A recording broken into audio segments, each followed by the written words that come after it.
اليوم نحس روحي تحملت مسؤوليتي. 3 سنين تالي ممكن كان التفكير نتاعي انه فما ناس ناضله تقبل، ناس عندها شرعيه تاريخيه، ناس اكبر منك في العمر، ناس اكبر منك في الخبره بين ظفرين، نكونوا احنا في خدمتهم، نحاولوا نوصلوهم وعلى يدهم هما ان شاء الله البلاد تحج.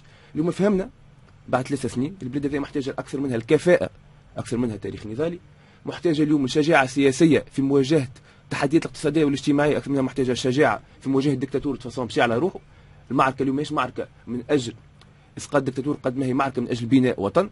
هذاك علاش اليوم تحمل المسؤوليه تلقاه برشا في التيار الديمقراطي، برشا شباب اللي نستعرف ونا مونكي دومبيسيون ونا بتيتر ايتي ان بو ترو امبل، كنا ياسر متواضعين 3 سنين تالي وقلنا هما ابجل، هما اقدر على بناء تونس. التجربه ورات اليوم اللي بعد 3 سنين فما جيل جديد لازم يطلع، مش حكايه عمرك هو قد ما حكايه تفكير وقد ما حكايه قرب للواقع التونسي والالتصاق بواقع المؤسسه والالتصاق بواقع الجمعيات والالتصاق بواقع النقل نتاعنا وغيره وغيره.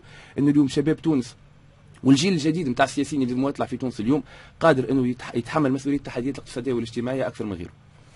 ما تقول انت باش نزيدو نترجموا التصاق بواقع النقل مثلا، تقول انت شان هو اللي قاعد يطلع في كذا ساعه ممكن الطبقه السياسيه هذيك عندها برشا ممكن ما ركبتش. عندها برشا ما ركبتش فيها، وسيرتو فما مثال نتاع كلام انه فما لي جون اللي موجه قد يركبوا في الكهرباء. ما تحكي على نحكي قلت لك حكيت على جيل جديد قد ما يكون اكثر منه عمر وجهه نظر وتعامل مع الاشياء. يظل اليوم التحدي ورانيها حتى في الحمله الانتخابيه من اقصى دايرتي لاقصاها، وحتى كي كنت البارح في المستير وكنت المره اللي فاتت في زغوان وغيرها، تحس اللي اليوم الهم الاولاني نتاع تونسي واقتصادي واجتماعي، وتتفرهد برشا على عكس الكلام السلبي اللي نسمعوا فيه.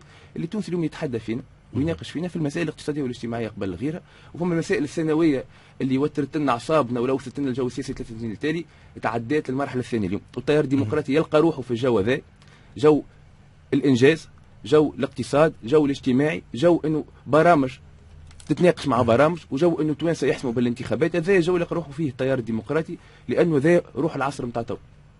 كان تسمح فاصل قصير. السيد محمد عربي جلاسي رئيس قائمة التيار الديمقراطي نائب الاثنين، وجوستومون نرجعوا نتحدثوا شوية في المسائل الاقتصادية.